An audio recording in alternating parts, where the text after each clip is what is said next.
morning, ladies and gentlemen. This is your captain Jameel Ahmed Chaudhary along with the team. Welcome you on board Air India flight Delhi to London. आप कौन सा वाला plane उड़ाते हैं? मैं अभी जो हूँ वो क्वालिफाइड हूँ फॉर एयरबस 350. एवरेज क्या रहती है उसकी? आपका और फ्लाइट का रिश्ता क्या है? First love.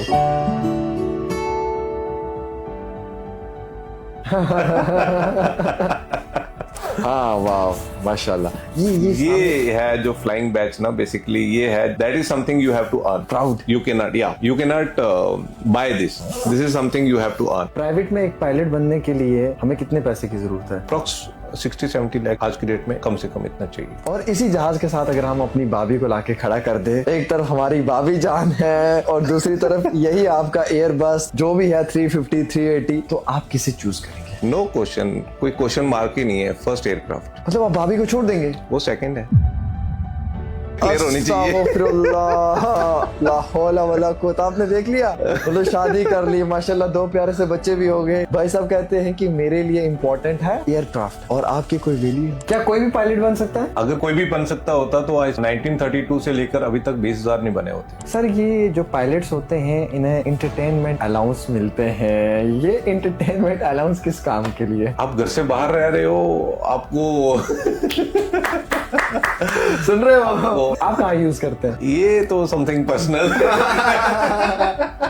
यही तो देखना चाहता था मैं. सर आप लोगों के लिए हवा में कोई वॉल्यूशन का कोई चालान होता है? हाँ जी, हमारा जो चालान है वो आपसे बहुत बड़ा होता है. मुसाफिरीन हूँ कैप्टन जमील अहमद चौधरी. थारा इस जहाज को पायलट हूँ ते आज सारा इस जहाज ना हूँ जो है वो दिल्ली तो लंदन ले गया जाऊंगा. ते उम्मीद करूँ कि तमना हमारी सर्विस जी है बड़ी अच्छी लगेगी. सर एक पायलट की स्टार्टिंग सैलरी क्या होती है आज की डेट में इंडिया में approximately 2 lakh rupees per month. अगर आपकी फ्लाइट का एक इंजन फेल हो जाए तो आप कितना ट्रैवल कर सकते हैं? ले one of the toughest airport in the world. Sir maximum time हमने सुना है best of luck captain for landing. In case of emergency water पे लैंड कर सकते हैं. कितने चांसेस होते हैं सेफ्टी के? फुल चांसेस, आप बच सकते हो. आप गुज्जर बकरवाल कम्युनिटी से हैं, आपसे पहले कोई पायलट था? जहाँ तक मेरी नॉलेज है जम्मू कश्मीर से स्पेशली कोई नहीं था. सर कन्फ्लिक्ट्स के दौरान में कितना डिफिकल्ट होता है आपके लिए फ्लाई करना? लाइक जैसे यूक्रेन रशिया हुआ, बीइंग ए पायलट आपके ऊपर कितनी बड़ी रिस्पॉन्सिबिलिटी होती है? और जब आप स्पेशली स्टूडेंट्स को वेकेट करने के लिए अपनी फ्लाइट लेके निकलते हैं तो आपके जहन में क्या होता है? जहाज का जो फ्रंट मिरर है कुछ स्पेशल है इसमें? हाँ ये तो डिफरेंट है. मैं तो अपने गाँव वाली बस में आराम से म्यूजिक सुन लेता हूँ. आप अपनी वाली बस में म्यूजिक सुन सकते हैं? नहीं, not at all.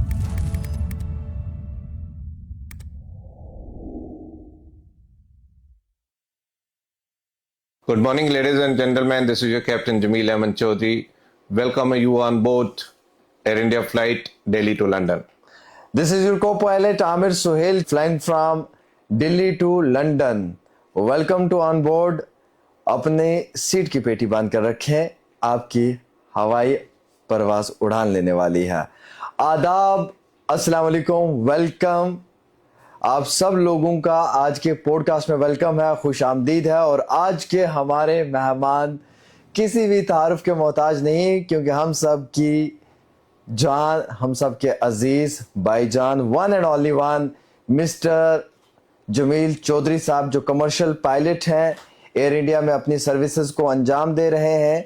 District Poonch के एक बॉर्डर वाले इलाके कालाबंद से इनका ताल्लुक है. मिस्टर जमील चौधरी साहब, आपका बहुत बहुत वेलकम है. बहुत बहुत शुक्रिया. और उससे ज्यादा वेलकम इस बात का है कि आप डायरेक्ट एयरपोर्ट से हमारे स्टूडियो आए हैं विद यूनिफॉर्म. हम उसके लिए आपका बहुत शुक्रिया अदा करते हैं. हाँ, आपने छोड़ा ही नहीं, मुझे जाने ही नहीं दिया घर चेंज करने के लिए, तो मुझे आना पड़ा. ये आपका प्यार है. Thank you so much. ले आया.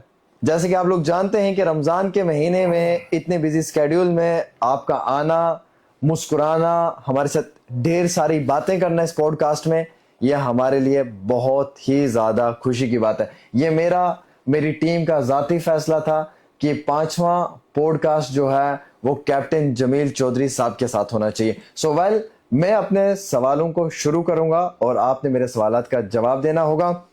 हम सबसे पहले सवाल आपसे ये करना चाहेंगे, पायलट बनने के लिए कितना पैसा चाहिए, कितना वक्त चाहिए? जहां तक वक्त की बात है तो तकरीबन 2.5 साल आप ले लीजिए इंडिया में. और पैसा? और अराउंड 60 to 70 लाख रुपीस आज की डेट में जो 70 लाख रुपीस? हाँ जी, 70 लाख. हाँ जी. कम से कम 2.5 आज की साल डेट में 70 लाख? हाँ जी।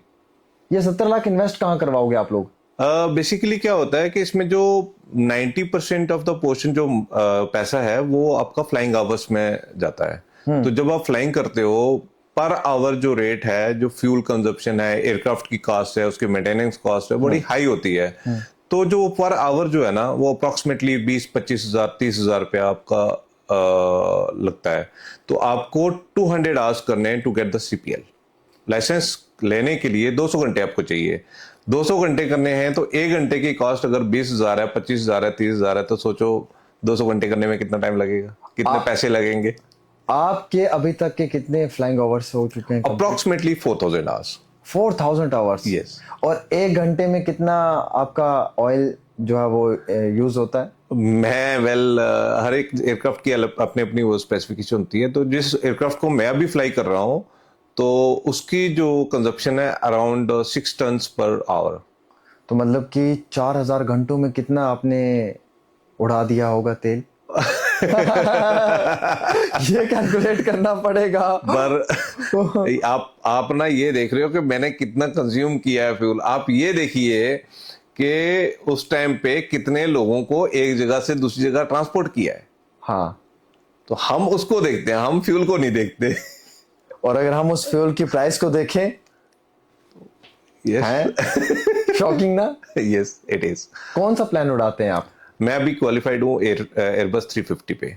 अच्छा, आपकी एयरबस की माइलेज कितनी है? कोई मैंने आपको बताया अराउंड 6 टन्स पर आवर की अप्रोक्सीमेटली है। तो ऊपर नीचे होता रहता है, वेट वेरी करता है और उसके हिसाब से ऊपर नीचे चलता रहता है। ये बॉलीवुड वाले अक्सर पिक्चर्स में कहते हैं कि भैया एक्स्ट्रा अपने साथ लेके निकलना, जो भी आपका ऑयल वगैरह होगा। हाँ। क्या ये सच होता है? एक्स्ट्रा लेकर आप साथ निकलते हैं? बेसिकली इसकी ना एक फ्लाइट प्लानिंग होती है।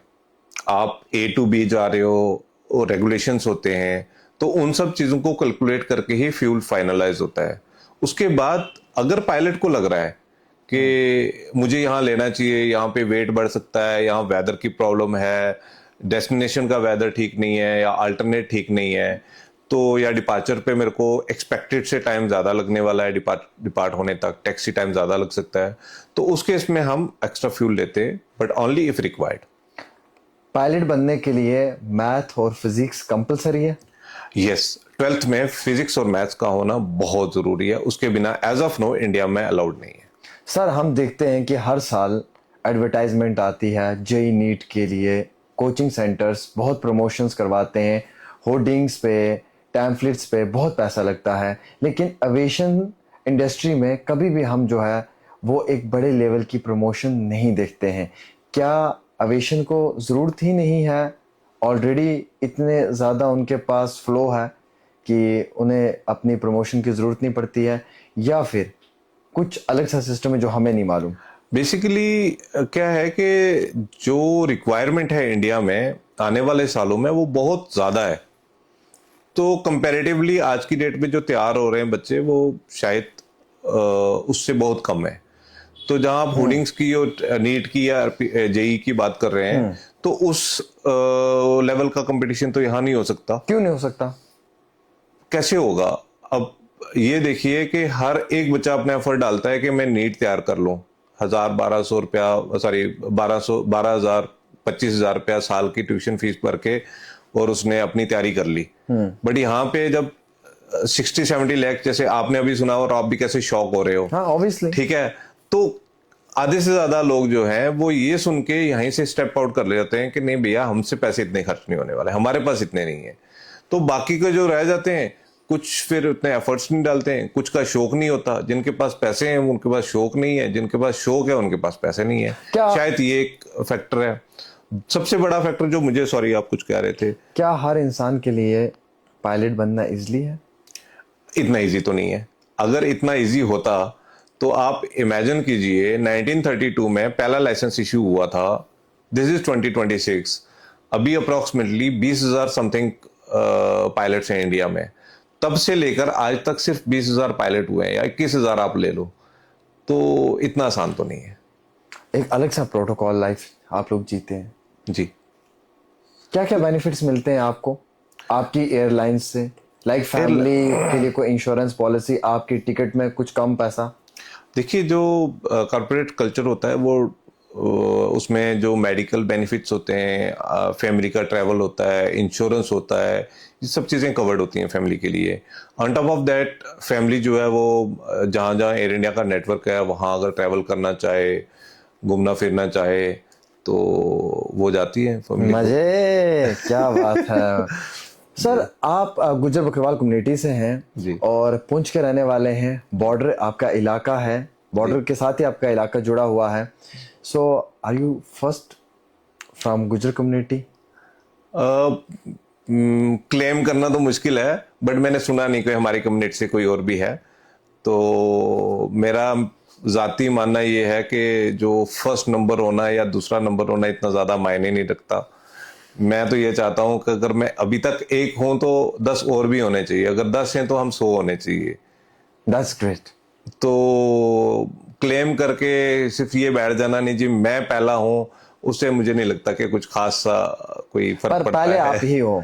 हाँ, अभी तक मैंने किसी और का सुना नहीं कि हमारी कम्युनिटी से ये भी है कोई। तो yes, you can say, but मेरे लिए कोई खास वो उसमें वो नहीं है। आपकी एयरबस आप कहाँ लेकर रवाना होते हैं आजकल इन दिनों में? बेसिकली जो हमारे एयरक्राफ्ट जो भी शेड्यूल्ड है वो फॉर न्यूयॉर्क, यूएस के दो सेक्टर्स हैं, न्यूयॉर्क, न्यूयॉर्क और लंदन करते हैं, दुबई करते हैं। बीच में वियना हमने की थी, वाया वियना जा रहे थे। और कुछ डोमेस्टिक सेक्टर्स हैं। इस पूरी दुनिया में जी। किस किस मुल्क में घूम चुके हैं आप? बहुत सारे मुल्कों में घूम चुका जैसे कि? हूँ। साउथ ईस्ट एशिया जो है वो ऑलमोस्ट फुली कवर्ड है। आप सिंगापुर से लेके इधर पूरा लगा लीजिए, Nepal, domestic I mean India पूरा कवर्ड किया हुआ है। फिर आप गल्फ में चले जाइए तो गल्फ की सारी कंट्रीज मैंने कवर्ड की हुई हैं। इवन रशिया, बहुत सारी यूरोप की कंट्रीज, अभी US. Let's see what's next. एक मेरे जहन में ये सवाल भी था कि जब कभी भी एयरक्राफ्ट बादलों में होता है तो बड़ी आवाज़ सी आती है, शोर की, जी। और उस आवाज़ की वजह से हम जैसे पैसेंजर्स एकदम पैनिक हो जाते हैं। जी। सो क्या है ये पूरा फॉर्मूला? बस होता क्या है कि टर्बुलेंस थोड़ी सी होती है तो उसमें लोग बेटा ना घबरा जाते हैं। तो अगर उस टाइम पे भी एसओपी अगर फॉलो करें या जो कैबिन क्रू इंस्ट्रक्शंस देती हैं तो अगर उनको फॉलो करें तो आई डोंट थिंक सो कुछ आपको कोई नुकसान हो सकता है उसमें। अगर सीट बेल्ट पहन के अच्छे से बैठे हुए हो, बड़े काम बैठो। होता क्या है जब लोग भगदड़ करते हैं तो वो एक दूसरे को अपनी अपनी कहानियां सुना के वो एक दूसरे को ज्यादा पैनिक कर देते हैं। तो उससे ज्यादा लोग पैनिक होते हैं, उसका शोर ज्यादा होता है। आई थिंक जो जहाज का शोर आप कह रहे हो ना, जहाज का इतना शोर अंदर पता नहीं लगता वैसे, बट अगर होता भी है थोड़ा सा तो उससे ज्यादा शोर वो जो है अंदर वालों का आपस में हो जाता है। तो आई थिंक वो हर एक का बस डर होता है कहीं ना कहीं, और बाकी ऐसा कुछ नहीं होता। जहाज का जो फ्रंट मिरर है कुछ स्पेशल है इसमें? हाँ, ये तो डिफरेंट है क्योंकि हमें ये कॉकपिट का डोर है, इससे बाहर देखना है लैंडिंग टेक ऑफ के टाइम पे, टैक्सी के टाइम पे। तो हमारा बेसिकली विजन जो है वो उससे थोड़ा सा वाइड हो जाता है, तो ज़्यादा दिखता है। तो कंपैरेटिवली जो साइड की विंडोज जो होती हैं एयरक्राफ्ट के पीछे जो पैसेंजर्स के साइड पे हैं वो इतना बड़ा विजन नहीं देती हैं, बाहर देखने को कंपैरेटिवली बहुत कम मिलता है। सर, जब इतनी फॉग होती है, इस फॉग में कैसे आप लोग लाइक आसमान में फ्लाई करते हैं? क्या इस मिरर की वजह से आपको इजीली दिखता है या आपके पास कोई मैप है उसकी डायरेक्शन पे आप फ्लाई कर रहे हैं? बेसिकली जो फॉग होती है ना, ये 2000, 1500, 2000 के ऊपर जो है वो फॉग नहीं होती, तो आसमान जो है वो बिल्कुल क्लीन रहता है। मैक्सिमम टाइम मैंने देखा बादलों में से जा रहा होता है। हाँ, मतलब बादलों में से उड़ा और ऊपर चले जाता है, प्रवास ऊपर ही होती है, बादलों में नहीं फ्लाई करते, उससे कहीं ऊपर चले जाते हैं। जब लैंडिंग के लिए आते हैं या टेक ऑफ के टाइम पे होता है, स्पेशली विंटर्स में अगर देखा जाए तो उस टाइम पे प्रॉब्लम होती है। और उसमें क्या है कि अभी कैट 3 क्वालिफाइड एक हमारी क्वालिफिकेशन होती है, कैटेगरी 3 टाइप आईएलएस की। तो उसके जो क्वालिफाइड एयरपोर्ट्स हैं उसकी यह कंडीशन है कि एयरपोर्ट क्वालिफाइड होना चाहिए, आपका एयरपोर्ट का जो स्टाफ है वो क्वालिफाइड होना चाहिए, एयरक्राफ्ट क्वालिफाइड होना चाहिए, और जो पायलट्स फ्लाई कर रहे हैं वो क्वालिफाइड होने चाहिए। उसके बाद जो है तब जाके आप उस फॉग में जीरो विजिबिलिटी में एयरक्राफ्ट को लैंड करते हैं। Wow, that's great. तो उसमें आपका जीपीएस हेल्प करता है, अदर सिस्टम्स जो होते हैं रिलेटेड, तो वो हेल्प करते हैं to get the aircraft back on land. वाह अमेजिंग, ये तो पता होना चाहिए हम सब लोगों को। हम लोगों के लिए ज़मीन पे ट्रैफिक रूल्स हैं, अगर हम छोटी सी भी गलती करते हैं वायलेशन पे चालान हो जाता है 500,000 रुपए का। आप पायलट्स के लिए आसमान में कौन से ट्रैफिक सिग्नल्स हैं और आप भी क्या वायलेशन करने पे चालान होता है? बेसिकली वहाँ पे ना गलतियों का बड़ा कम चांसेस होते हैं, क्योंकि हमारे रूल्स हम इतने स्ट्रिक्ट हैं कि लोग उस तरफ जाते ही नहीं है, इंटेंशनली कोई नहीं जाता। अगर कोई गलती से चला भी जाए तो उसके लिए पेनल्टी जो है, अगर तो मतलब गलती से गया है और उसके बाद उसने वॉलेंटियर कर दिया है तो एक अलग चीज़ है, बट अगर कुछ एक्चुअल में अच्छी वाली ये वायलेशन की है तो हमारी स्टैट्यूटरी बॉडी जो है वो डीजीसी है, वो सारी चीज़ें देखती है, तो वो फिर हैवी फाइन लगाती है।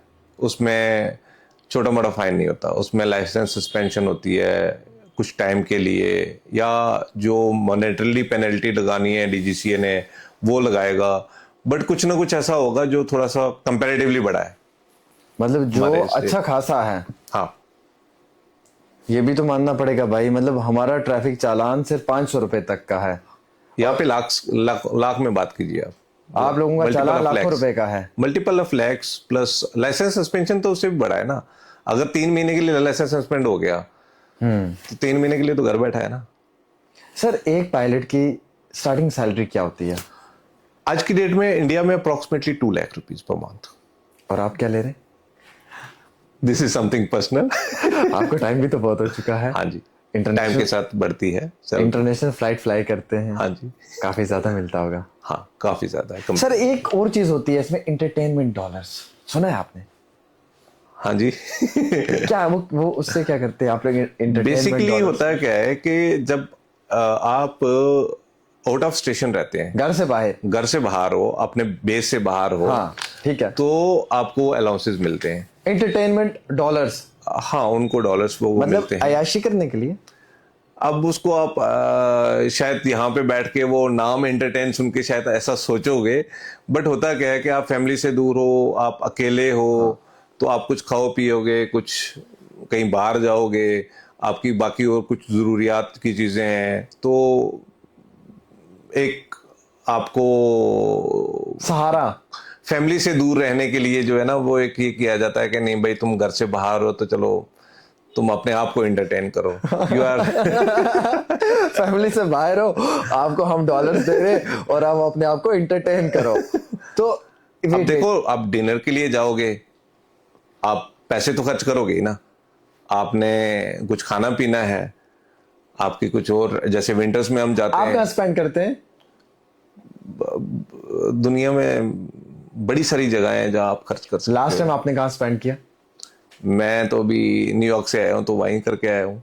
क्या बात है, मतलब एंटरटेनमेंट डॉलर्स आपके पास हो और आपको न्यूयॉर्क में स्पेंड करने हो। साफ जाहिर सी बात है कि आप चाय सुट्टा में तो जाएंगे नहीं चाय पीने के लिए। वहां चाय सुट्टा है ही नहीं है ना। हाँ, दिस इज वेरी क्लियर, मतलब आप कुछ नेक्स्ट लेवल ही करना चाहेंगे। अच्छा, आपका और आपके एयरक्राफ्ट का क्या रिश्ता है एज अ पायलट? एयरक्राफ्ट का और एयरक्राफ्ट हमारा क्या रिश्ता है? हाँ, आप दोनों का क्या रिश्ता है? लाइक आपके और आपके जहाज का क्या रिश्ता है, सिंपल भाषा में? आप ये कह लीजिए सोल है, पायलट जो है ना वो एयरक्राफ्ट की सोल है। फर्स्ट टाइम जब आपने एयरक्राफ्ट को देखा तो कैसा लगा? वो महबूब से मिलने वाली जो फीलिंग होती है ना, वो वाली फीलिंग थी, और सच में यही थी। हकीकत में? हकीकत में यही है, love at first sight. Love at first sight, जब आपने अपने जहाज को देखा। और इसी जहाज के साथ अगर हम अपनी भाभी को लाके खड़ा कर दे, एक तरफ हमारी भाभी जान है बॉक्स में और दूसरी तरफ यही आपका एयरबस जो भी है 350 380, तो आप किसे चूज करेंगे? नो क्वेश्चन, कोई क्वेश्चन मार्क ही नहीं है, फर्स्ट एयरक्राफ्ट। मतलब आप भाभी को छोड़ देंगे? वो सेकंड है। भाभी ये क्या चल रहा है? मतलब इस प्रोग्राम में ये क्या चल रहा है आपके लिए? नहीं, मतलब देखो पिक्चर क्लियर होनी चाहिए। अस्तगफिरुल्लाह, ला हौला वला कुव्वता। आपने देख लिया, मतलब शादी कर ली माशाल्लाह, 2 प्यारे से बच्चे भी हो गए।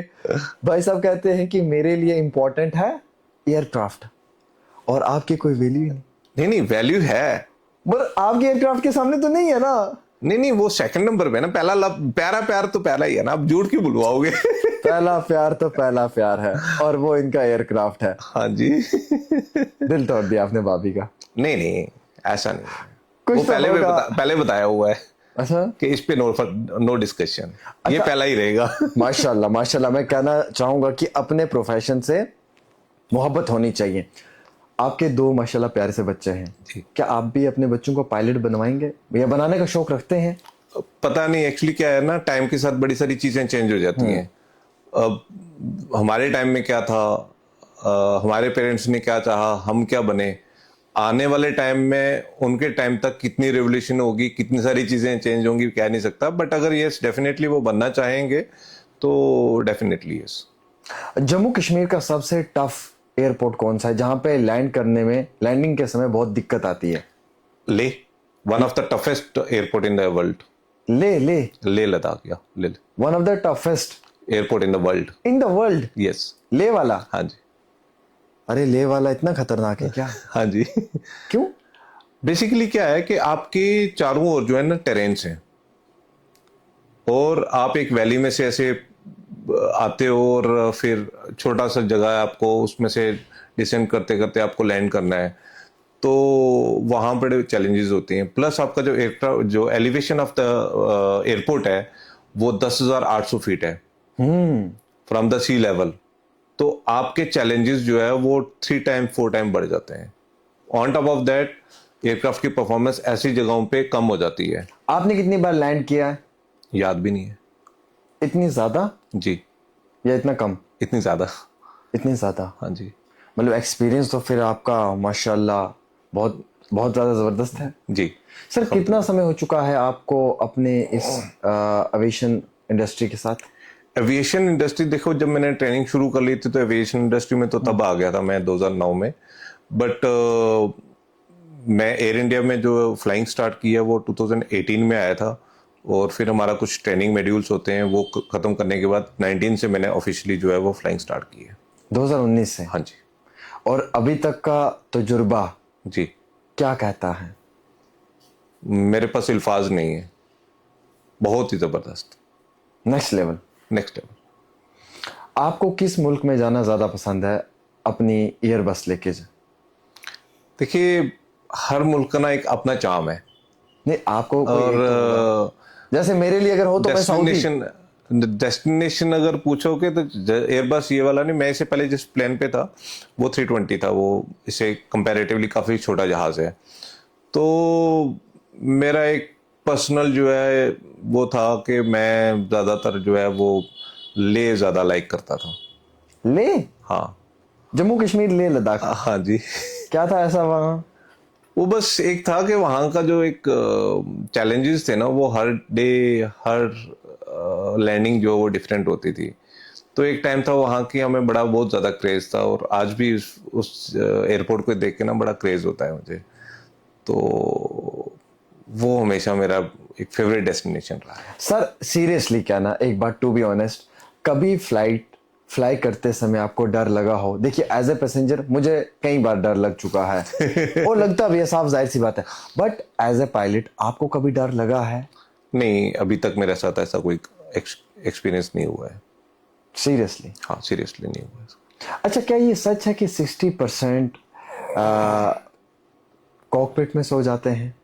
नहीं नहीं, एक्चुअली ये ना मिथ है कि पायलट सो जाते हैं, ऑटो पायलट खुद फ्लाई कर रहा हाँ, होता है। ऑटो पायलट खुद फ्लाई कर रहा है, पायलट सो जाता है। हाँ, तो ये बड़े सारे, मतलब बहुत सारे लोग ऐसे सवाल करते हैं। बेसिकली क्या है कि अगर आप लंबी फ्लाइट कर रहे हो 5-6 घंटे की, 8 घंटे की, 10 घंटे की, तो एक ह्यूमन बॉडी है, वो उसको एक अपनी एक झपकी की जरूरत होती है। तो एक नैप लेने के लिए रेगुलेटरी जो है वो अलो करती है कि आप 30 मिनट्स का नैप ले सकते हो अपनी सीट पे बैठ के। बट उसमें क्या होता है कि दूसरा पायलट अवेक होता है, वो फुली अवेयर होता है, और ये तब लेते हैं नैप जब जो फ्लाइट का लोड है वो मिनिमम जिस टाइम पे हो, और वो क्रूज में होता है उस टाइम पे लेते हैं। बट उसमें बहुत सारी कंडीशंस होती हैं, तो ऐसा नहीं है कि दूसरा जो दूसरा होता है उसकी रिस्पॉन्सिबिलिटीज बढ़ जाती हैं। तो वो फुली अवेयर होता है, वो सारी चीज़ें मॉनिटर कर रहा होता है। उसके बावजूद भी उसको लगे कि इस टाइम पे इनको उठाने की ज़रूरत है तो वो उनको उठा देता है। मतलब but just a nap, nap क्या होता है, आप जस्ट बंद करके आप थोड़ा सा रिलैक्स हो रहे हो, आप फ्रेश हो जाते लाइक ऐसे हो। थोड़ी टाइम आंखें बंद कर लोगे आप, कई बार होता है ना, आप कुर्सी पे बैठे बैठे या गाड़ी में बैठे बैठे आप थोड़ी देर नैप ले लेते हैं, उसके बाद फ्रेश हो जाते उस हैं। समय आपने ऑटो पायलट पे डाला होता है ऑटो पायलट पे होते जहाज। और साथ वाला को पायलट एक्टिव। हाँ हाँ, बेसिकली ऑटो पायलट को ना हर चीज जो है वो फिट करनी पड़ती है। अगर आपने उसके में कुछ चेंजेस लानी है, उसमें कुछ मॉडिफिकेशन चाहिए, एटीसी की रिक्वायरमेंट है, हमारे एज अ पायलट रिक्वायरमेंट है, वेदर डेविएशन चाहिए या कुछ चाहिए, तो उस टाइम पे आपको जो है वो कुछ चेंज करना है तो वो ऑटो पायलट खुद नहीं करेगा, आपको मैनुअली करना पड़ेगा। आप इनपुट दोगे फिर ऑटो पायलट जो है वो एक्ट करेगा। रास्ता कभी भूले हो आज तक सर? नहीं नहीं, वहां पे बोलने का कोई ऑप्शन नहीं है। पूरा मॉनिटर होता है। हाँ, मॉनिटर होता है, प्लस आपका फीडिंग सिस्टम होता है, आपका एफएमएस फेड होता है, और उसमें सिस्टम बड़ा स्ट्रांग है। फ्लाइट में एक आवाज आती है, कृपया करके अपना मोबाइल फोन को फ्लाइट मोड पे रखें जब फ्लाइट लैंडिंग के समय। जी, टेक ये ऑफ आप लैंडिंग। लोग ये आप लोग हमारा फोन क्यों बंद करवा देते हैं फ्लाइट मोड पे? आपको फोन से ज्यादा प्यार है। नहीं नहीं, मुझे आपसे प्यार है, लेकिन तो बंद बेसिकली होता क्या है कि हमारी जो है कम्युनिकेशन होती है वो एटीसी के साथ कंटिन्यूस प्रोसेस होता है। तो मेरे फोन से क्या दिक्कत है? हाँ, वही बता रहा हूँ। तो हम कम्युनिकेट करते हैं वीएचएफ पे। आपने कभी एक्सपीरियंस जरूर किया होगा, अगर आपकी इस माइक के आसपास फोन रखा हुआ है तो आपको स्टैटिक आती है, हाँ हाँ। तो जब आपके सिग्नल्स कैच कर रहा है तो वो स्टैटिक बढ़ जाती है। तो आपके फोन के सिग्नल्स जो होते हैं वो बहुत सारे मल्टीपल सिग्नल्स आ रहे हैं, तो हम जो बात कर रहे हैं एटीसी से वीएचएफ पे, उस पे स्टैटिक हो जाता है। इसीलिए आप लैंडिंग से पहले कहते हैं कि अपना मोबाइल फोन फ्लाइट मोड पे रखें। फ्लाइट मोड पे, अब अगर फ्लाइट मोड पे डाल दिया, अब आपका फोन जो है ना वो सिग्नल नहीं कैच करने की कोशिश करेगा, अब वो रेस्ट मोड में चला गया है। ठीक है, तो वो स्टैटिक नहीं आएगी। सो टेक ऑफ लैंडिंग के टाइम एटलीस्ट उस टाइम पे ना आए, तो इसके लिए कोशिश होती है कि ये सारे फ्लाइट मोड पे डाल। आपने अपने कैरियर में अभी तक कितनी इमरजेंसी लैंडिंग करवाई है?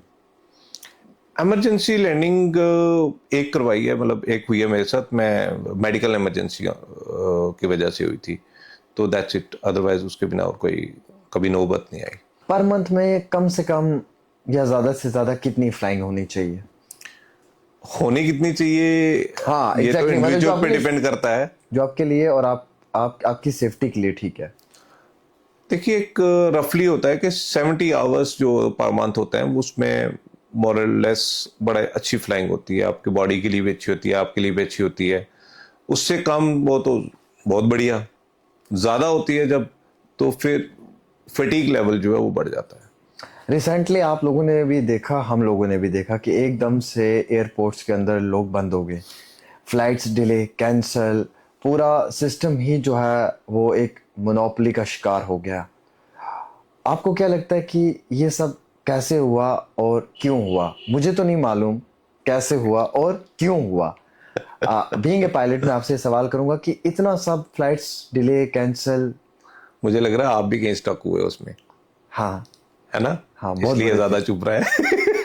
यस। सो बेसिकली इसमें क्या हुआ कि एक नया रूल जो है वो इम्प्लीमेंट हुआ था नवंबर 2025 में। उससे पार्शियल जो है वो जून में हो गया था, फुली इम्प्लीमेंट हुआ जाके नवंबर में। तो उसमें हमारा जो वर्ल्ड वाइड जो प्रैक्टिस होती थी हमारी जो रेस्ट पीरियड की एज अ पायलट की, तो वो at par with the international body के साथ जो है वो लाया गया था। तो इम्प्लीमेंटेशन में थोड़ी सी कमी हुई, फिर उसके बाद हाई कोर्ट का ऑर्डर हुआ तो उसमें इम्प्लीमेंट हुआ। तो शायद कुछ एयरलाइंस जो हैं वो उसको फुली इम्प्लीमेंट नहीं कर पाई, तो वो कहीं ना कहीं शायद वेट करते रहे ऐसा कुछ करने का, या शायद उनको था कि नहीं अभी शायद और कुछ टाइम मिल जाएगा, शायद ये था कि नहीं हमारे पास जो मेन पावर है, जो हमारे पास पायलट्स हैं वो हमारे पास सफिशिएंट है, तो वो कहीं ना कहीं लेट हुआ उनको। हाँ एग्जैक्टली, ये सबसे बड़ी बात हो सकती है कि शॉर्टेज ऑफ पायलट, जब मेरा ड्यूटी पीरियड हो जाता है फिर कोई फर्क नहीं पड़ता कौन है और क्या नहीं है। जब मेरे को रेगुलेटरी अलाउ नहीं कर रही है कि अब तू फ्लाई नहीं कर सकता, तो फिर मैं नहीं कर सकता। हाँ, ये सही बात है। और वो रूल है।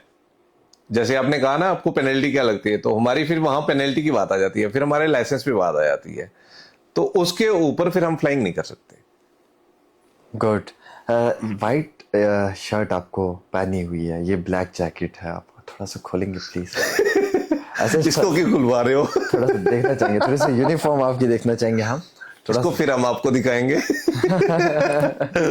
अच्छा ठीक है, मतलब इसको ढका रहने दो। अच्छा ठीक है। एक तो आप एयरपोर्ट से पकड़ के ले आए हो, अब यहाँ से ये भी खुलवाओगे? नहीं, हम थोड़ा सा दिखाने की कोशिश कर रहे थे कि आपकी यूनिफॉर्म कितनी प्यारी आप पे लगती है। यह हमारी ऑडियंस देखना चाहती थी, इसीलिए हमने आपसे ये सवाल किया था। So please. हाँ वाह, माशाल्लाह। ये है जो फ्लाइंग बैच ना, बेसिकली ये है, that is something you have to earn. Proud. You cannot buy this. This is something you have to earn. So sir, जब फ्लाइट के अंदर हम लोग बैठ जाते हैं और फ्लाइट जब रनवे पे भागने शुरू करती है, तो उस समय क्या स्पीड होती है उसकी? जब वो टेक ऑफ करती है उससे पहले वो जब भाग रही होती है, पहले तो slow slow slow and then फिर एकदम से जब वो फास्ट भागती है, क्या वो 200-300 होता है almost? Approximately 300 knots, 300 kilometre per hour. 300? Yes. Like मतलब अब जैसे अभी आप बैठे हुए हो, अब मैं बोल रहा हूँ जी, मैं पावर ऑन, मतलब इसको पावर जो है वो ओपन कर रहा हूँ, तो जितने आप सीरियस हो ना अभी, इतने सीरियस तभी हो। जब पावर ओपन करूंगा तो आप और सीरियस हो जाओगे, आप अपना और डरोगे, है ना? हाँ। वैसा होता है। तो जब हम उसको फुली एक्सेलरेट करते हैं और जब ग्राउंड छोड़ता है ना जहाज टेक ऑफ के लिए, तो उस टाइम पे अप्रोक्सीमेटली 300 किलोमीटर पर आवर के 300 किलोमीटर पर इसकी होती है, स्पीड होती है। हाँ जी। क्या हम पानी पे लैंडिंग करवा सकते हैं अपने जहाज की? इन केस ऑफ इमरजेंसी यस, अगर आपके पास अवेलेबल सूटेबल एयरपोर्ट नहीं है तो मेरी सेफ्टी क्या है पानी पे? फुली सेफ हो। कितने टाइम में आप खाली कर देंगे जहाज को? Approximately 90 seconds. 90 सेकंड्स में आप सभी पैसेंजर्स को निकाल देंगे? हमारे कैबिन क्रू इतने क्वालिफाइड होते हैं कि वो जहाज को पूरे को इवैक्यूएट करवा देंगे, इंक्लूडिंग यू? हाँ, लास्ट में जो है वो इवैक्यूएट करते हैं। एक पायलट पहले जाएगा जो जाके पैसेंजर्स को गाइड करेगा, और एक पायलट जो है वो सबको चेक करके लास्ट में रियरवर्ड डोर से जो है वो इवैक्यूएट करेगा अपने आप को। पायलट का और एयर होस्ट का रिश्ता क्या होता है? बहुत अच्छा रिश्ता होता है, कुलीग। एक टीम होती है, टीम का क्या रिश्ता होता है आपसे बेहतर कौन जानता है। हाँ, ये बात तो सही है। आपको तो नए नए एयर होस्टर्स आयरोज मिलते होंगे नई नई फ्लाइट्स में। फेस बदल रहे हैं ना, डेजिग्नेशन तो सेम है। जो पुराने वाले, कोई एक ऐसा जो पहली वाली में था, फिर 5 दिन के बाद अगेन उसको देखा, थोड़ी कनेक्टिविटी अच्छी, हेलो हाय। देखो, एक कुलीग जो होता है ना, वो कुलीग ही होता है। आप एक बार मिलो या 10 बार मिलो, तो जितनी बार मिलोगे एक वैसे ही चामनेस के साथ मिलोगे आप। एयरलाइंस बंद क्यों हो रही हैं? अब तो कम हो गया, अब कहाँ बंद हो रही हैं, पहले हुई हैं बंद। बेसिकली क्या है कि आप ना इस एक चीज के लिए दोषी नहीं ठहरा सकते हो किसी एयरलाइन का। It's just like a company कि एक ऑर्गेनाइजेशन है, उसके गवर्नमेंट चैलेंजेस क्या है, उसके रेवेन्यू के चैलेंजेस क्या है, उसके डॉक्यूमेंट्री चैलेंजेस क्या है। तो आई थिंक ये सब चीज़ें फैक्टर जो हैं वो कहीं ना कहीं उनके लिए रहा होंगे। तो different challenges for different person, different organisations. एक बार क्या हुआ मेरे साथ कि मैं फ्लाई कर रहा था जम्मू से दिल्ली के लिए, और मैं अपना गलती से मोबाइल फ़ोन बाहर भूल चुका था। जब मैं फ़्लाइट में आके बैठा अपनी सीट पे, तो मेरे साथ वाले कुलीग ने मुझे कहा कि आपका मोबाइल फ़ोन बाहर रह चुका है। और मैं जब मोबाइल फ़ोन लेने के लिए गया तो मुझे बाहर जाने नहीं दिया। सो मुझे ये बताएं कि फ़्लाइट में बैठने के बाद वापस आप लोग उतरने क्यों नहीं देते हो? बेसिकली क्या है कि जो सिक्योरिटी थ्रेट्स होती है ना, वो डिफरेंट होती हैं, उसको बीकेएस हैंडल करता है।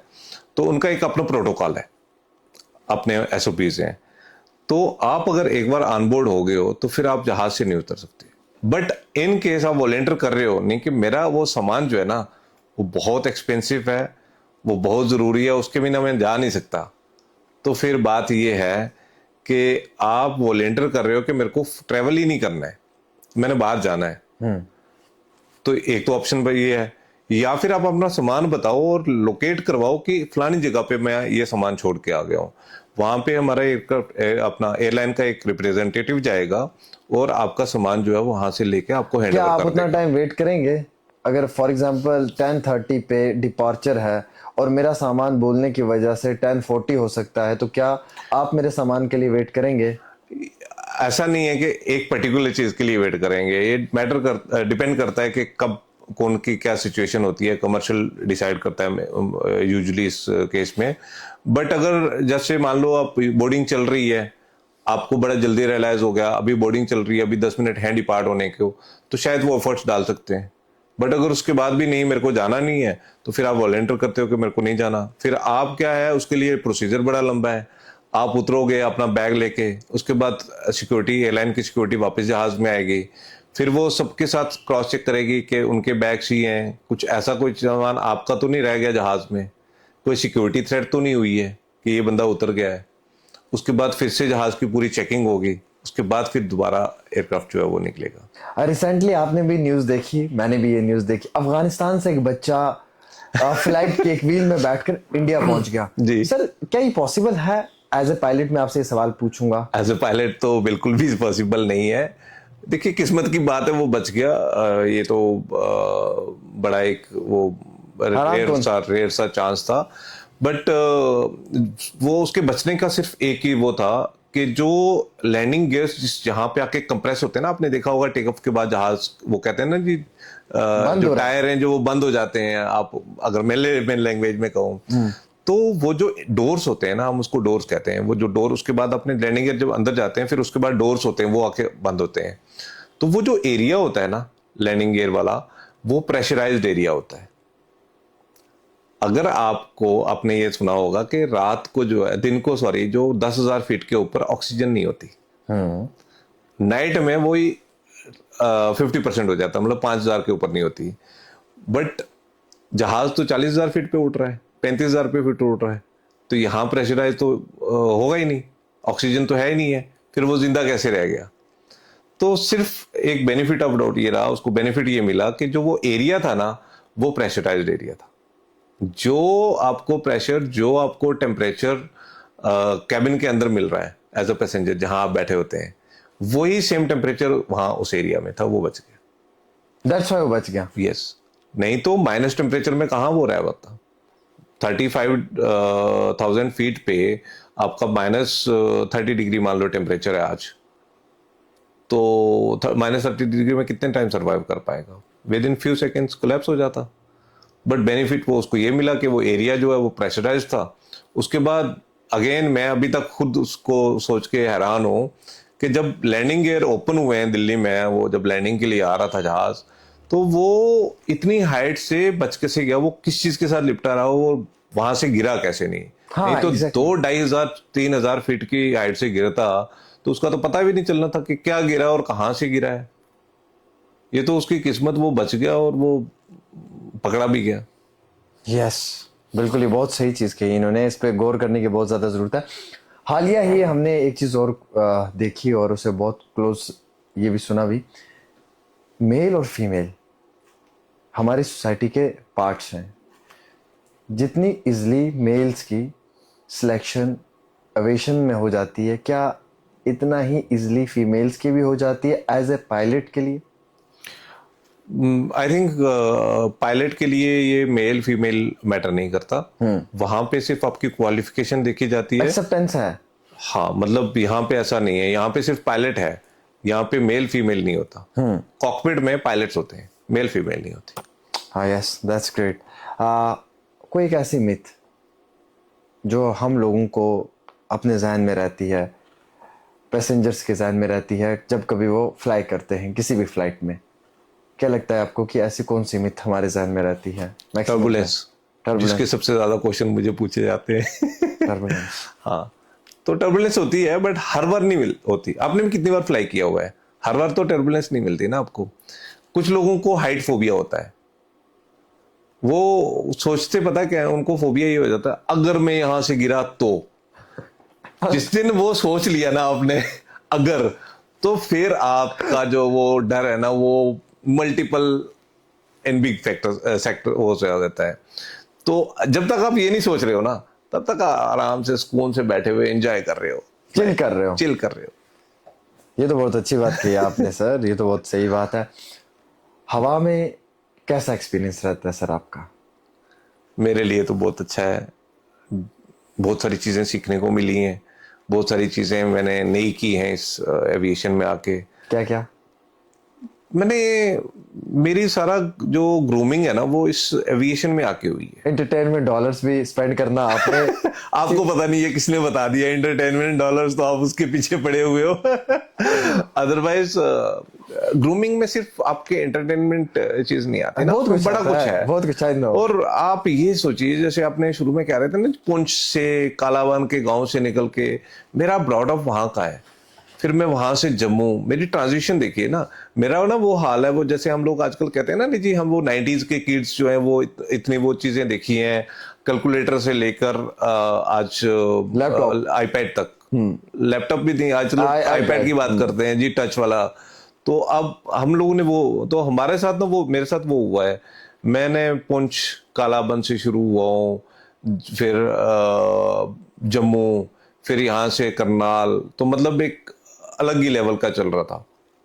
तो मैंने इस फील्ड का ही आके 11th में सोचा था कि ये कुछ हो सकता है। उससे पहले तो मेरे अंदर ये मिथ थी, जैसे आपके अंदर बड़ी सारी मिथ्स हैं।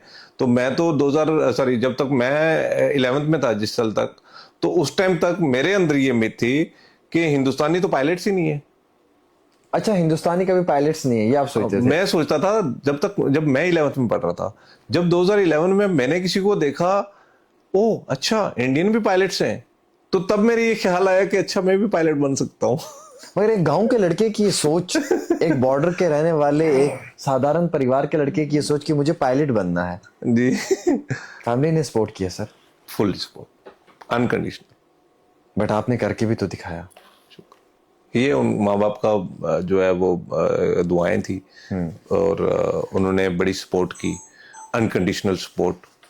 और नो डाउट मुझे टाइम भी लगा कंपैरेटिवली, बट उनकी अगर सपोर्ट ना होती तो मैं नहीं कर पाता। नहीं कर पाते आप? बिल्कुल भी नहीं। अच्छा, ये तो सही है, बहुत अच्छा है। कुछ रैपिड फायर क्वेश्चंस होंगे, 2 4 5 पूछ लेते हैं जल्दी से हम। फर्स्ट वन थिंग कि सर आपको नाइट में ट्रैवल करना पसंद है या डे में? Night flights, day flights? Day. Day flights. पर सर रात में तो ज्यादा मजा आता है, चांदनी रातें। हाँ। वो डिनर नाइट के लिए अच्छी है, बट डे जो नाइट है ना, आप नाइट में जो है वो बॉडी जो है ना कंपैरेटिवली कम रिस्पॉन्ड करती है। फिर हमें अपने आप को तैयार करना पड़ता है, फिर दिन को सो, फिर ये इस टाइम से इस टाइम पे रेस्ट करेंगे, इस टाइम पे खाएं पिएंगे, तो अपने आप को प्रिपेयर करने में उसके लिए टाइम लगता है। तो कंपैरेटिवली जो है वो डे, अगर सेम रूटीन चल रहा है तो डे इज बेटर। मैं तो अपने गांव वाली बस में आराम से म्यूजिक सुन लेता हूँ। आप अपनी वाली बस में म्यूजिक सुन सकते हैं? नहीं, नॉट नॉट एट ऑल। हमारे पास काम ही इतना, हमें तो वहां तक ख्याल ही नहीं जाता ना, वहां तक तो पहुंचते ही नहीं। 17 17 घंटे की फ्लाइट होती है, बोरिंग नहीं फील करते हैं आप कॉकपिट में? बोरिंग तो तब फील करेंगे ना जो पीछे बैठे हुए, जिनके पास कोई काम नहीं है। हमारे पास तो काम बड़ा है करने के लिए।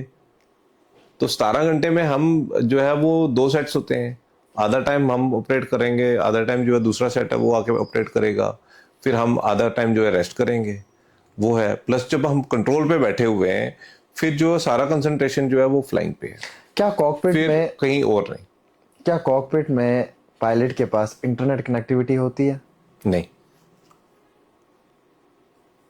फ्लाइट मोड पे रहता है आपका फोन? हाँ हाँ, फ्लाइट मोड पे। मतलब ऐसा क्यों? फैसिलिटी नहीं है। और अगर मान लो आप ये सब करने लगे फोन पे, आपका कंसंट्रेशन तो खराब हो गया, आपका कंसंट्रेशन तो कहीं और चला गया। मतलब सेफ्टी के साथ कोई कंप्रोमाइज नहीं? Not not at all. अच्छा, जो हमें खिलाते हैं ये लोग, ये पिज्जा, पिज्जा नहीं सॉरी, वो सैंडविच सा होता है, कोल्ड ड्रिंक सी होती है, और वो एक जूस होता है, जी। पी पी के थक जाते हैं हम लोग। आप लोगों को भी सेम वही अनाज मिलता है या कुछ डिफरेंट अच्छा खासा? नहीं नहीं, वो भी मिलता है, प्लस कुछ और चीजें भी होती हैं, कुछ एक्स्ट्रा देते हैं? बट हाँ, इतने ज्यादा जरूरत नहीं पड़ती। क्यों, भूख नहीं लगती है? नहीं, भूख लगती है, मतलब है, बट जितना हमें 16 17 घंटे की फ्लाइट के लिए चाहिए होता है उतना कैरी कर रहे होते हैं साथ में। ग्रेट, अमेजिंग, ये तो बहुत अच्छा है। इसके बाद हम नेक्स्ट क्वेश्चन पे आएंगे, जो मैं पूछ रहा था कि माउंटेन्स और beach? Mountains. Mountains always. Yes. Long drive, short drive? Long drive और मूवी? ड्राइव। आप सोशल मीडिया पर्सन है या फिर let's come on coffee? Coffee. मतलब कोई मैसेज करेगा let's come on coffee? Not for everyone. भाभी देख लिया, मैं ये चीज निकलवा के आपको दे रहा था। मैंने कहा सोशल मीडिया और लेट्स कम ऑन कॉफी, कहते नहीं नहीं कॉफी कॉफी, जल्दी जल्दी कॉफी करा दो। Wow amazing. अब ये तो आपको भी पता है ना कि मैं सोशल मीडिया के लिए कितना लेजी पर्सन हूँ। कोई और किसी को पता है या नहीं पता, आपको पता है। आप Yeah. 4-5 सालों से इतना मुझे कह रहे हो, मैं कभी आप तो रील्स भी नहीं बनाते हैं, वो भी जबरदस्ती मैं बनवा रहा हूँ आप पे। ये तो मुझे भी इस चीज का इल्म है। सर इम्पोर्टेंट ये है कि हमारे जम्मू कश्मीर में अवेयरनेस जी बहुत कम है मुझे लग रहा है एविएशन इंडस्ट्री को लेकर। मतलब हम सब लोग ना नीट जेई मेंस लॉ इसी की रेस में भाग रहे हैं हाँ जी और हम इस चीज से इतना वाकिफ नहीं है। जी। सो आपको क्या लगता है क्या करना चाहिए? देखिए, अवेयरनेस होनी बहुत ज़रूरी है। और एविएशन, जब आप एविएशन की बात कर रहे हो ना, तो एविएशन में सिर्फ पायलट की जॉब नहीं है। एविएशन बहुत बड़ा फील्ड है। फिर इसमें आपके ग्राउंड, आप जब टिकटिंग स्टाफ से लेके आपकी सिक्योरिटी ले लो, आप ग्राउंड हैंडलिंग देख लो, जो आपके जब एयरपोर्ट पे जाते हो, जब आप बोर्डिंग पास लेते हो, वो कस्टमर केयर सर्विस ले लो आप। उसके बाद आपकी एयरक्राफ्ट मेंटेनेंस इंजीनियर्स होते हैं, टेक्नीशियंस होते हैं, टो ट्रैक्टर के ड्राइवर्स होते हैं, लोडिंग अनलोडिंग वाले होते हैं। तो trim sheet, back and seat, बड़े सारे डिपार्टमेंट्स हैं। तो इसमें फिर जब आप कैबिन के अंदर चले जाओ, फिर कैबिन क्रू है, कॉकपिट क्रू है। तो ये सब चीजें जो है ना, ये फील्ड बहुत वास्ट है। तो सिर्फ पायलट्स तक या सिर्फ कैबिन क्रू तक महदूद नहीं है। तो मेरे ख्याल से अवेयरनेस अगर स्प्रेड की जाए तो बहुत ज़्यादा ज़रूरी है। प्लस क्या है कि आज जो हम लोग सोच रहे हैं, जिन रिसोर्सेज के पीछे हम सोच रहे हैं कि ये पढ़ लें हमें कल ये जॉब मिलेगी, तो आई थिंक आने वाले टाइम में, आने वाले 10 सालों में शायद वो एग्जिस्ट ही ना करे। चैट जीपीटी का टाइम आ गया है। तो आप ये सोचिए कि आप किस दिशा में जा रहे हो। आने वाले टाइम में क्या आपको ये सब चीजें, यही बीएड करके आपको टीचिंग की जॉब मिलेगी? क्या यही आपको ये जो आप रिक्रूटमेंट कांस्टेबल की सोच रहे हो, एसआई की सोच रहे हो, यही मिलेगी? साल में कितनी वैकेंसीज आती हैं? आप तो यहाँ बहुत वेल कनेक्टेड हैं, बहुत अनएम्प्लॉयमेंट है। हाँ, आप ये बताइए ना, कितने साल के केएस ऑफिसर्स आते हैं, कितने आईपीएस आते हैं, कितने आईएएस ऑफिसर्स आते हैं? कितने कितने सालों से आप इतने लोगों को देखते हो, इतने साल से ड्रॉप आउट करके नीट की तैयारी कर रहे हैं। तो ये तो बहुत अच्छी फील्ड्स हैं, मगर आते कितने? आपने ना बीएससी रेडियोलॉजी का सुना ही नहीं होगा। अगर सुना भी होगा ना, तो सिर्फ बड़े शहरों में सुना होगा, बट हमारे रूरल एरिया में कभी सुना है? माइक्रोबायोलॉजी, आर्टिफिशियल इंटेलिजेंस में बीटेक कोई कर रहा है? बहुत सारे डिपार्टमेंट्स हैं। डेयरी के इतनी सारे क्या नाम है फील्ड्स में वो है, फिशरीज के डिपार्टमेंट हैं। तो इन सब चीजों के हम नहीं सोचते। सो सिर्फ हमारा क्या है, सिर्फ नीट जेई वहां तक की महदूद है। गुड। आपकी अभी तक की लॉन्ग ओवर फ्लाइट कितने समय की रही है? Almost 18 hours, 17 hours 57 minutes. 18 hours continuously आपने फ्लाइट फ्लाई की है? Yes, that was the longest one. Kashmir या स्विट्जरलैंड? कश्मीर। कश्मीर या पुंछ? पुंछ। पुंछ या जम्मू? पुंछ। क्या बात है, पुंछ पुंछ पुंछ पुंछ। वैसे पायलट्स की सारी जिंदगी सफरों में निकल जाती है जी, है ना? कोई शायरी बोलना चाहेंगे जो दिल में हो, अपने पूरी लाइफ की जर्नी को लेकर, अपने सफर को लेकर? कोई 2-3 अशार कोई ज़हन में हो? नहीं, सॉरी, कुछ नहीं याद? कुछ ऐसा अभी। चलिए, कभी अर्श पे, कभी फर्श पे, कभी उनके दर, कभी दर बदर, गम आशिकी तेरा शुक्रिया, मैं कहां कहां से गुजर गया। सो इन पे ये बिल्कुल ठीक बैठता है कि मैं कहां कहां से गुजर गया, किसके घर के ऊपर से गुजर गया, किसकी गली के ऊपर से गुजर गया, कोई पता नहीं, लेकिन मैं कहां कहां से गुजर गया। कोई पास्ट एक्सपीरियंस शेयर करना चाहेंगे? एक्चुअली क्या होता है कि जिंदगी में कभी दिल पे भी लगी होती है, तो उससे भी एक आह निकली होती है जो इंसान के किरदार को बनाने में उसका साथ देती है। मुझे ना टाइम नहीं मिला। सर मतलब लाइफ में कभी ऐसा मोमेंट आया ही नहीं, यार पता है क्या हुआ कभी लाइफ भाई, में ब्रेकअप हुआ है सर? हुआ क्या भाई, मैं बताता हूँ आपको जो मेरा सवाल है। कि मैं आपको बिल्कुल आप बड़े घुमा फिरा के बात कर रहे हो ना। हुआ क्या कि मैंने ना 12th में ये ठान ली कि मैंने पायलट का कोर्स करना है। मैं उधर चला गया, तो अभी मेरा कोर्स कंप्लीट हुआ था तो इंडिया में ऑलरेडी रिसेशन आया हुआ था, हम लोगों के फील्ड में जॉब्स नहीं मिल रही थी, लाइसेंस तो मिल गया, जॉब नहीं थी। तो ये टेंशन थी जॉब मिले। इन बिटवीन क्या हुआ कि रिक्वायरमेंट्स बढ़ गई, क्वालिफिकेशन हमें थोड़ी सी और लेनी पड़ी, मुझे टाइप राइटिंग करनी पड़ी, और रिसोर्सेज की कमी थी। कहाँ से पैसा अरेंज करूं, कहाँ से ट्रेनिंग करूं, कौन सी कंट्री में जाऊं, ये सब चलता रहा। ये सब हुआ, जॉब लगी, ज्वाइन किया। तो जुलाई में मैंने ज्वाइन किया 2018 में। तो जनवरी में मैं फ्लाइट अपना रिलीज हुआ एज अ को पायलट। तो 2019 में, तो अप्रैल में मेरी शादी हो गई। तो टाइम कहाँ से मिलता मुझे। हाँ सही है। लाइफ में कोई एक ऐसा चैलेंज आपके लिए या आपकी लाइफ का कोई फेलियर जिसके बाद आपको लगा कि अब मेरे लिए सक्सेस लेना बहुत मुश्किल है, क्योंकि failure is the part of life. हर बंदे की जिंदगी में फेलियर आता है। आपकी लाइफ में भी आया होगा फेलियर? फेलियर तो नहीं, बट जब मैंने 12th के बाद ये वाला एक्सप्लोर करना शुरू किया था तो मेरे लिए बड़ा मुश्किल हो रहा था पेरेंट्स को कन्विंस करना, ब्रदर्स को कन्विंस करना कि मैं इस फील्ड में जा रहा हूँ, क्योंकि आसपास पूछा तो कुछ नहीं। तो फिर मेरे फादर साहब ने कहा कि हम उससे पूछते हैं, फलाने से पूछते हैं, उससे गाइडलाइन लेते हैं। तो लिए 2-4 लोगों से, तो बट कन्विंस नहीं हुए। तो जब फादर साहब कहने लगे नहीं मुझे नहीं लगता ये होगा, तो मैं बड़ा मायूस हो गया। मुझे लगा कि नहीं अब ये तो नहीं होगा, चलो जो होगी किस्मत में देखी जाएगी, बट ये नहीं। फिर मैंने क्या किया, वो पता नहीं आप जैसे दोस्तों के साथ रह के आप वाला जैसे वो आया मुझे अंदर से कहीं। तो मैंने क्या फादर आया? साहब हम को जैसा क्या आया? कहा तो मैंने फादर साहब को एक आइडिया दिया। मैंने कहा एक ये काम करते हैं, तो उसके बाद अगर आप कहोगे नहीं करना तो मैं नहीं कहूंगा। अच्छा मतलब हम अपने फादर्स को आइडियाज देते हैं। ठीक। तो फिर फादर साहब ने कहा क्या, तो मैंने वो बताया, तो फादर साहब एग्री हो गए। तो बस वहां बात बन गई। बात बन गई। हाँ, तो फिर मैं चला गया। तो उस टाइम से पहले लग रहा था ये, तो वो फादर साहब किसी की बात कन्विंस नहीं हुए। तो मैंने फादर साहब को कहा कि एक काम करते हैं कि हम ना मियाँ साहब के पास चलते हैं। मियाँ अल्ताफ अहमद लारवी जी। तो मैं पूरा नाम नहीं ले सकता, आपने नाम ले लिया, शुक्रिया। तो मियाँ साहब के पास हम गए, तो हमने कहा ऐसे ऐसे है। मियाँ साहब आपको तो पता है वो बड़े स्ट्रेट फॉरवर्ड हैं। उन्होंने कहा अच्छा, तो मुझे तो नहीं पता इसका, मैं इस फील्ड को जानता भी नहीं हूँ, बट ये लो इस बंदे के पास जाओ और ये आपकी हेल्प करेगा अगर इसको कुछ पता हुआ तो। हेल्प हुई थी? तो मुझे ट्रैक पे चढ़ाने वाले वही है।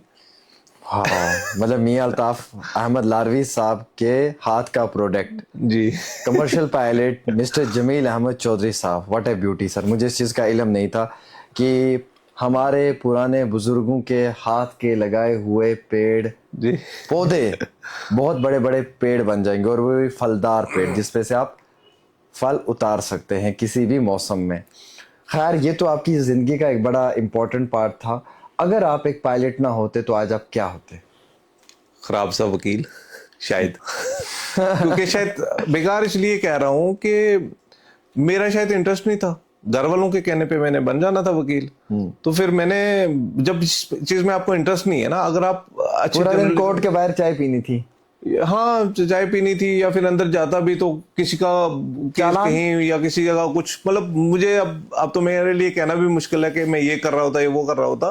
बट सच तो ये है कि शायद जितना इंटरेस्ट से मैं यहाँ कर रहा हूँ उतना इंटरेस्ट से कहीं और ना कर पाता। हाँ ये तो सच कहा इन्होंने। वेल सर एक बारी फिर से हम ट्राई करेंगे वंस अगेन। अगर ये कॉकपिट है, आप पायलट हैं और आपको गोजरी में अनाउंसमेंट करनी है।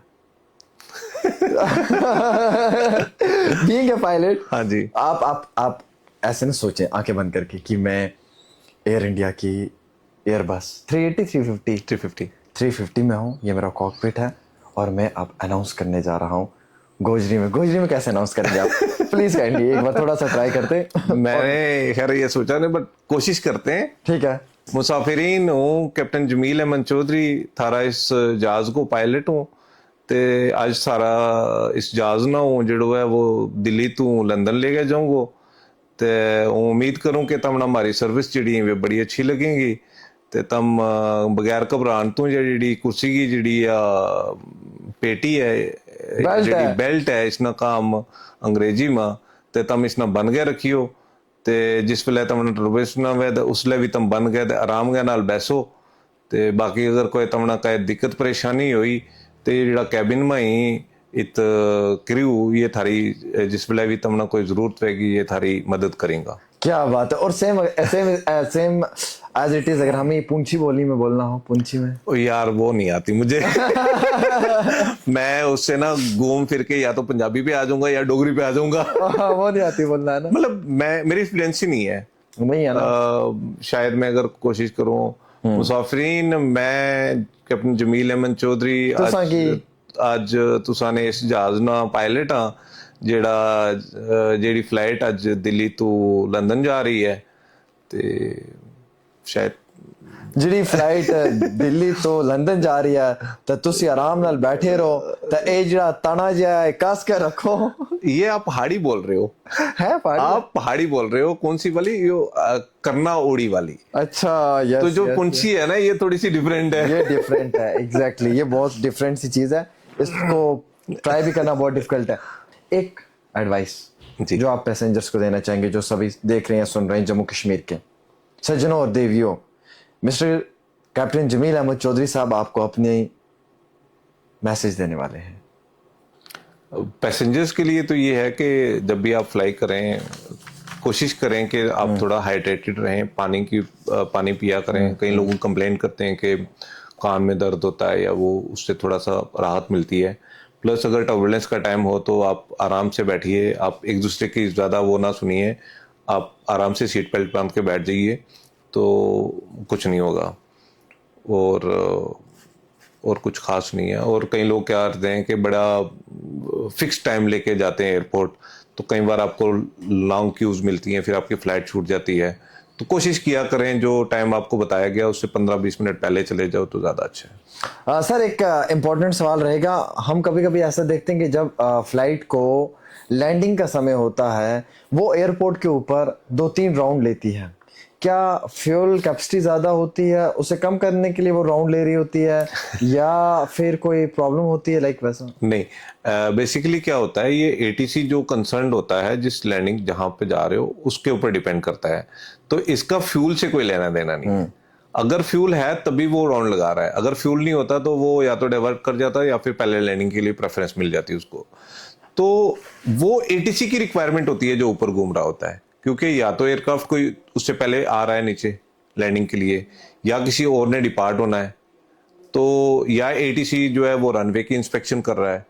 तो ये सारा जो है एटीसी पे डिपेंड करता है। सर लाइक जब आप लोग लैंडिंग के समय में पूरा डायरेक्शन बनाकर एयरपोर्ट की तरफ लैंड करना शुरू करते हैं तो क्या आपको डायरेक्शन आती है कि mister captain Jamil Ahmed Chaudhary please आप लैंड करें? सो उसमें क्या डायरेक्शन होती है, उसमें ना कैप्टन को नहीं एड्रेस किया जाता, उसको फ्लाइट नंबर एड्रेस किया जाता है सबसे पहले। जैसे कोई भी फ्लाइट नंबर है 1 2 3 वो बताया जाता है you are clear to land, और हमें विंड डायरेक्शन बता दी जाती है, तो फिर हम लैंडिंग के लिए आ जाते हैं। उस समय में कोई दूसरी फ्लाइट अगर आ भी रही होगी तो उसे हवा में ही उतना समय, या तो उसकी सीक्वेंस जो होगी वो मेरे पीछे होगा और एक जो रिक्वायर्ड मिनिमम सेपरेशन है वो होगी। अगर वो नहीं होगी तो वो ऊपर होल्ड कर रहा होगा कहीं ना कहीं, बट फिर मेरे आगे कोई नहीं होगा। जब मेरे को क्लियरेंस मिली है तो फिर I am the first one two land. अभी जैसे हालिया ही हमने देखा कि अजय देवगन की मूवी भी आई, उससे पहले भी एक मूवी आई रनवे 32। हाँ, ये रनवे 32 लाइक ये क्या होता है सर? सो बेसिकली आपकी डायरेक्शन होती है। सो जिस जहां पे आप बैठे हुए ना, सो 360 डिग्री होती है, नॉर्थ साउथ ईस्ट वेस्ट जिसको हम बोलते हैं। 45 डिग्री, 90 डिग्री, 120 डिग्री, 150, 180 ऐसे है ना ग्लोब, लॉन्गिट्यूड लैटिट्यूड तो पड़े हुए हैं। तो ये आपकी नॉर्थ वेस्ट जो डायरेक्शन होती है ना, तो उसमें अब जो रनवे की जो वो बनाई जाती है ना, जब तो बेसिकली होता क्या है, कोई रनवे बनाने से पहले वहां का विंड का पैटर्न देखा जाता है 10 साल का, कि 10 साल में यहाँ पे कौन से सीजन में कहाँ की डायरेक्शन में जो है वो हवा चली है। फिर उसके पैटर्न में जो है वो रनवे बनाया जाता है कि जिसका ऑप्टिमम बेस्ट यूज किया जाए थ्रू आउट द ईयर। कई बार हवा यहाँ से आ रही है, कई बार यहाँ से आ रही है, तो अब जो टेक ऑफ और लैंडिंग है ना, वो इनटू द विंड करना है। ओके, ठीक है, हवा आगे से आ रही है तो आप यहां से जाओगे, तो रेस्ट ऑफ द टाइम क्या होता है कि हवा की डायरेक्शन चेंज हो जाती है। कई बार अगर नॉर्थ से आ रही है तो 6 महीने जो है, 4 महीने जो है वो साउथ से आ रही है, तो फिर अब आप अगर आपने एक रनवे बना दिया तो दूसरा नहीं, अब क्या करते हैं कि दूसरे अपोजिट रनवे से लैंड करते हैं। तो ये पैटर्न जो है वो पूरा देखते हैं कुछ सालों का। अब एयरपोर्ट अथॉरिटी का क्या रिक्वायरमेंट रहती है वो अभी मैं आपको स्पेसिफिकली नहीं बता सकता, तो उस पैटर्न पे बनता है। तो इनटू द विंड जो है वो जहाज टेक ऑफ करता है या लैंडिंग करता है। विंडो सीट या कॉकपिट? Cockpit always. यस। मतलब विंडो सीट में मजा ही नहीं आता बैठने का। विंडो अगर एज ए पैसेंजर ट्रेवल करना है तो I will love to sit on the aisle seat, जो बीच वाली होती है ना। बट उसमें कंफर्टेबल तो नहीं लग रहा होगा सर, आप जब आप ठीक पैसेंजर है। की तरह ट्रैवल करते हैं। हाँ, बट छोटी सी फ्लाइट होती है जैसे 1-2 घंटे की, तो rather sit here than that. वो इतना बड़ा विजन देख के ना फिर ये देखना इतना कोई मजा नहीं आता। सो ये भी तो एक अजीब सी अगर बात बीच है। में उठ के जाना है, वॉशरूम जाना है, तो वहां से उठ के यहाँ से 2 लोगों को पास करके जाना, उससे अच्छा आयल वाली उठे और निकल गए। ये बात भी सही कही। तो सर मतलब लाइक आप पायलट हैं एयर इंडिया में, आप अपनी सर्विसेज को अंजाम दे रहे हैं। हम सब लोगों के लिए बड़ी खुशी की बात है, बड़ी मसरत की बात है कि आपने बहुत कम वक्फे में इज्जत कमाई, अपनी कौम का नाम रोशन किया, कई सारे नौजवानों को इंस्पायर किया। सर खुद से कोई गिला शिकवा, खुद के हालात से, खुद की ज़िंदगी से, खुद के तजुर्बे से, खुद की कहानी से, देखिए हंसते हुए चेहरों के पीछे गम लाख जरूर है। तुम कहो ना कहो हमें एहसास जरूर है। No regret. नथिंग। रिग्रेट कोई नहीं है लाइफ में। मतलब मैंने आपको पहले भी बताया ना, जहाँ लोगों ने ज़्यादा कम टाइम में कर लेते थे, मेरा कंपैरेटिवली ज़्यादा टाइम लगा, या फिर इस फील्ड में आके तो मैं किसी चीज़ को रिग्रेट फील कर रहा हूँ, या पर्सनल लाइफ में कोई ऐसा तो नहीं। बाकी ज़िंदगी है, उतराव चढ़ाव आते रहते हैं, ये कॉइन के दोनों साइड हैं। तो जब एक ही साइड चल रहा है ना, तो फिर वो आपकी ना वो स्ट्रेट लाइन हो जाती है, वो फिर जिंदगी नहीं है। जिगजैग जब तक चल रही है ना, ये आपकी चल रही है, उतराव चढ़ाव चलते रहते हैं। जब तक वो होंगे नहीं, आपको मजा ही नहीं आएगा लाइफ में। क्या बात है, क्या बात है, क्या बात है। ये सुनकर दिल गार्डन गार्डन हो गया। सीरियसली जो बात कही वो बहुत इंपॉर्टेंट है। सो वेल अभी हमें अपने ऑडियंस को इजाजत देनी, तो हम अभी इजाजत कैसे देंगे? लैंडिंग वाले मोड में अनाउंसमेंट क्या करेंगे आप, वो करें टाइम पे कुछ अनाउंसमेंट सर कुछ होती है ना, जस्ट लाइक कि अभी आपकी तो बेसिकली वो लैंडिंग पे नहीं होती, वो लैंडिंग से कुछ 100 फीट पहले होती है। वो होता है कॉल हमारी होती है मिनिमम। सो मिनिमम पे हमें डिसाइड करना होता है, वो that is approximately 200 feet above the ground. हमें डिसाइड करना है तो कंटिन्यू लैंड और गो अराउंड, कि वापस हवा में जाके दोबारा चक्कर लगा के फिर हम लैंडिंग के लिए आए, उसको कहते हैं गो अराउंड। सो जब वो मिनिमम कॉल आती है तो उस टाइम कहते हैं हम कंटिन्यू। सो कंटिन्यू, अगर लैंडिंग करनी है तो फिर कंटिन्यू। सो हम उसको कंटिन्यू कॉल करते हैं, कॉल इज कंटिन्यू। सो उसके बाद जब 50 फीट पे आता है तो हल्का सा नोज जो है वो अप करते हैं। उसको बेसिकली हम ना जो डिसेंड होता है उसको अरेस्ट करते हैं। अगर टायर पंचर हो जाए इसी दौरान में, उसका अलग प्रोटोकॉल है, उसका अलग एसओपी है, वो हम फॉलो करते हैं। फिर अगर मतलब उतरते उतरते आप लैंडिंग रोल पे अगर एक टायर बस्ट हो गया है, आपको पता चल जाएगा। आप उसको लॉन्गिट्यूडनली एयरक्राफ्ट को पहले कंट्रोल करोगे, उसके बाद रोकोगे। अगर उसमें फायर है उसका फिर एक अलग प्रोसीजर है, तो वो इमरजेंसीज में आ जाता है। वो फिर इमरजेंसी प्रोटोकॉल उसका एसओपी अलग से फॉलो की जाती है। बहुत बहुत शुक्रिया सर आपका, आप हमारे स्टूडियो में आए, आपने अपना कीमती वक्त दिया। वेल फाइनली आप सब लोगों का भी बहुत बहुत शुक्रिया कि आपने डेली तस्कीन के इस पॉडकास्ट को ढेर सारा प्यार दिया। आप देख रहे थे डेली तस्कीन का podcast peoples on page with Aamir Suhail. Producer Nazish Kazmi, और हमारे साथ हमारे कैमरा पर्सन थे कफ़ायत मजीद, विजुअल आर्टिस्ट थे उमर अयूब, और इस पूरे प्रोग्राम को आप तक पहुंचाने में ताउन करेंगे मोज़न गनई, जो अपने नॉन स्टॉप 2 दिन की एडिटिंग से ये प्रोग्राम आप तक पहुंचाएंगे। सो वेल, मेरी टीम का थैंक यू सर आपका। आप दीजिएगा हमें इजाज़त, और आप ज़रूर एक बार कमेंट करके बताएं कि नेक्स्ट हमारी हॉट सीट पे कौन होना चाहिए, I mean, हमारी कॉकपिट में हमारे साथ कौन होना चाहिए जिसके साथ हम ढेर सारी बातें करें।